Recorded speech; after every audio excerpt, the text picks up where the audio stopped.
This process is about being conscious and reflective and getting to know yourself, because this is the key to living a better life. Hello everyone, welcome back on my channel. What I want to talk about today is how I've stopped shopping clothing I do not need.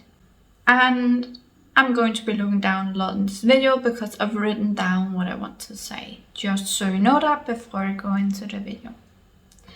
In this video I want to talk about how I stopped shopping clothing that I do not need. This has really taken time for me, it has taken me years, so do not be hard on yourself if it takes time for you too. You need to accept the process. These things I'm sharing are the things that helped me to stop shop clothing I do not need. And I want to say we all make purchase mistakes, but the less we make the better, so it is about finding methods that make it so that we make less of them, so that we most of the time do not make them. So now I will share the methods that have made me make less purchase mistakes when it comes to clothing, so how I have stopped shopping clothing I do not need. The first step is to figure out why do you want to stop shopping.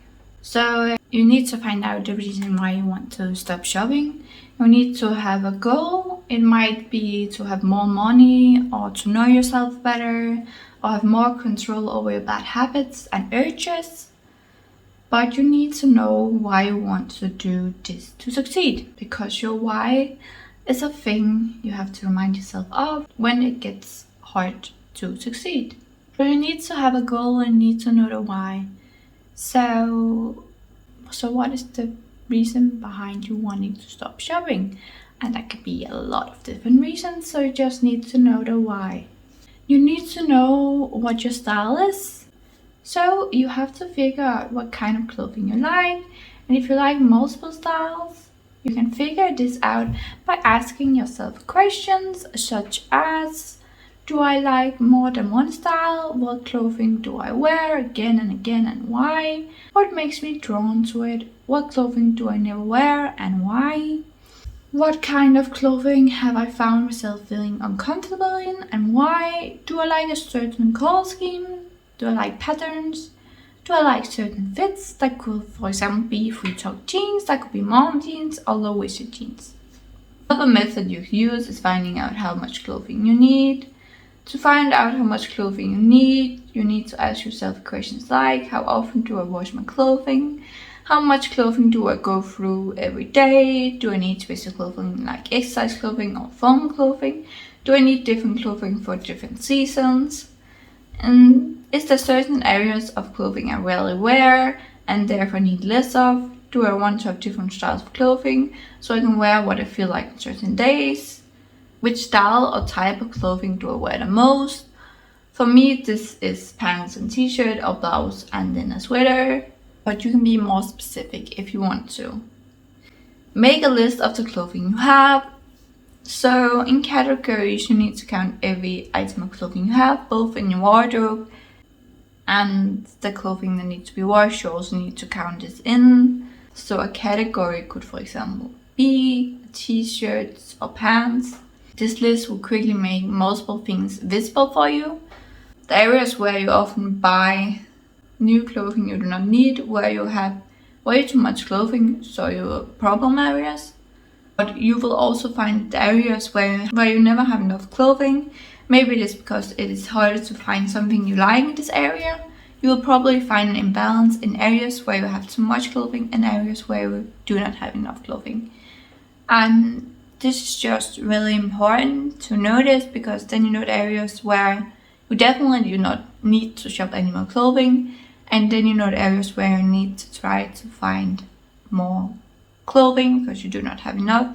And often the areas where we shop a lot, so for me that could be blouses or t-shirts, that is the area where it's easier for us to find the clothing that we actually like. Often the areas where we do not have enough is the areas where it's harder to find clothing we like, so it might take a little bit longer to find the clothing we like in these areas. So the next step, or the next method you need to use, is to declutter. And you need to do this after you've learned all the above about yourself. So after you've used all the methods I've mentioned above, you need to declutter. Basically, decluttering is that you get rid of clothing that does not benefit you and does not get worn. If you can donate it or give it away, that's the best thing to do, because that gives it a new life. You know what you like and what you have too much of at this point because you've used all the methods, so that makes it easier to declutter. You need to declutter anything you avoid to wear and areas where you have an overflow of clothing if it stresses you out. And you have stuff you do not like. And when I say stuff you do not like, I do not mean the clothing you dislike this day and like the next. I mean the ones you never wear and never feel comfortable in. It's really important that you never declutter something you might want to wear another day, because for me personally, some days I might want to wear a skirt, some days I might like to wear pants, some days I might like to wear a dress, so it shifts. And one day I might dislike this dress because I don't feel like wearing it that day, but the next day I'll like it again. So it's important we do not declutter these kind of things, but we only declutter the things that we always dislike and we will never wear because it's uncomfortable or too small or whatever the reason might be. And it's important you first declutter when you come to this point. So what I'm making is like a list of what you need to do first. So you can't just miss some methods or some steps, because all these steps lead you kind of to the end, which is that you hopefully buy lists of the clothing you do not need, or you have stopped buying clothing you do not need. So that is like the goal, and you cannot just jump over one step. You need to do the steps one at a time. So decluttering you should only do after you found out why do you want to stop shopping, why do you feel the need to stop to shop, what my style is, find out how much clothing you need, make a list of clothing you have. So it's only after all these steps that you go declutter, because if you declutter before that, you are going to end up decluttering a lot of things you should not. And of course we can always declutter things we should not have, but if you have taken all the steps that I just mentioned before you declutter, then there's a small chance of you decluttering something you should not have and ending up with decluttering regrets. So that's why I'm saying you should not start decluttering as the first step. You need to get to know yourself using the methods above before you declutter. This step can also take a while. You need to buy what you do not have enough of in your closet. So you remember the list you made. So it's based off this list, but it's about you buying the clothing you actually need. So going out buying what you do not have enough of in your closet, and this might really take a while because maybe you avoided buying it because it's hard to find what you like. So this can take months or years, or depending on how much clothing you do not have enough of. So this is also like everything in this process to stop buying the clothing you do not need. It takes a while. It can take years, and that's alright. So every step takes a while, and you should not rush through it, because if you rush through it, the results are not going to be as good as if you take your time with every step. So remember to take your time with every step. One thing you also need to know is that you can always find something better. So I think a lot of us can't stop shopping because we can always find something we like better than the things we already have. And the truth is, we can always find something we like more. We can always find something that is better. I can always find something that's better. It's a search that essentially never ends. It only ends if I stop myself from searching. So this is really important. You need to stop yourself from searching for the next best thing, because there will always be a next best thing, but we do not need it. We need to stop ourselves from searching. And this next step is really important. It's about being thankful for what you got. So learn to love what you have and accept what you have, and wear it until it's completely broken. And this ties into the next step. Accepting that we have enough when we have bought the last items we need in our closet. If we learn to accept we have what we need in our closet, we have no reason to shop.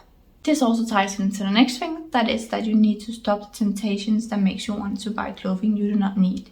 So that might be having a clothing app on your phone that makes it easy to scroll through and find something you like.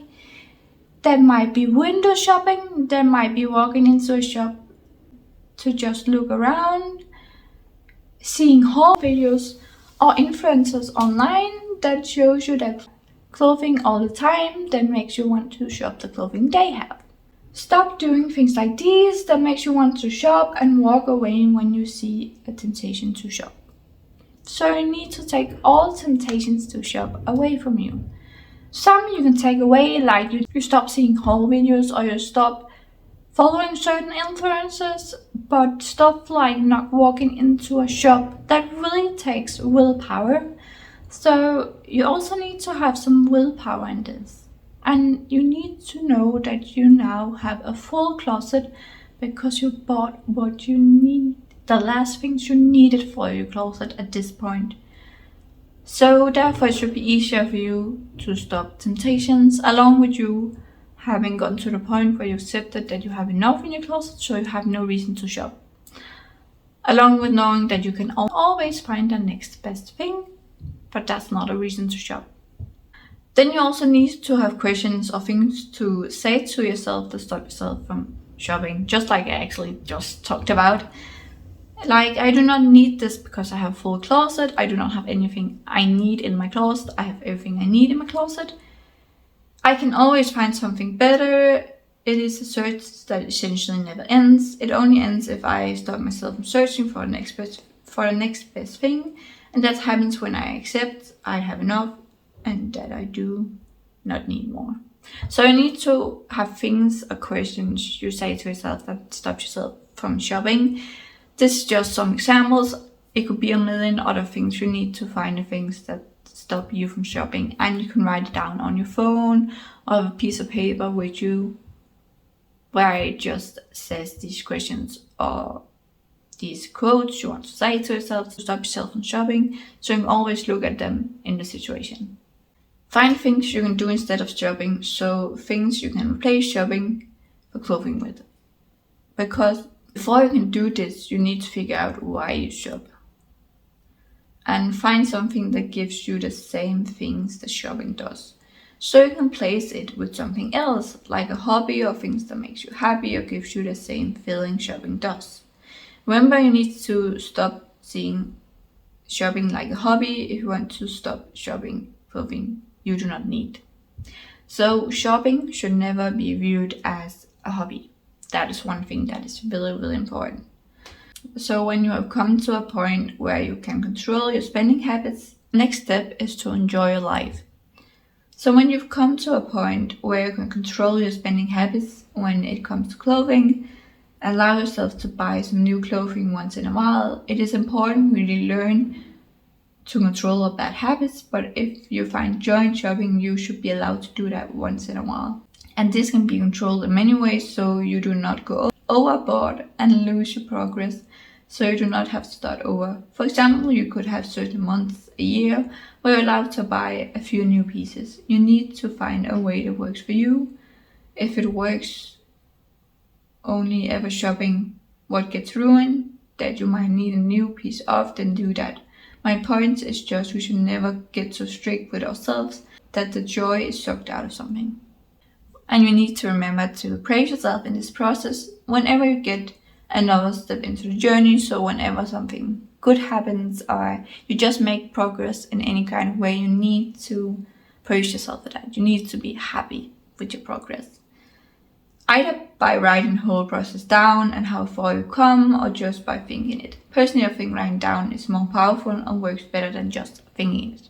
There's just something about writing things down that just makes it so that it just makes it so that it works better. And then you need to learn from your mistakes along the way. This whole process will, as any other, make you know more about yourself, and the more you know about yourself, the better life you will live. Remember, mistakes are a learning tool, not failure. Failure is when you give up, when you stop trying out new things and finding out more about what works for you. We are all different. What works for one person might not work for you. That's why this video is about what have worked for me. And maybe you can use that as a tool to figure out what will work for you. So I hope these tips in this video help you. So this was the video for now. I hope that these tips can help you. Remember, every method I mentioned takes time, so do not rush it because then the process will not work, because it takes time like everything else in life. Every step can take months or years depending on how much time you need with each step. This process is about being conscious and reflective and getting to know yourself, because this is the key to living a better life. So yeah guys, I hope you enjoyed this video, and I really hope you got something out of watching it. And remember that I appreciate every one of you, and I'm sorry if the lighting was weird. I was trying to film in the kitchen today, and lighting is always better in a living room, but my boyfriend is home at the moment, so just had a little filming in the kitchen so he can also be in the living room and do whatever he wants to. Hey guys, I hope to see you soon in another video. Bye guys!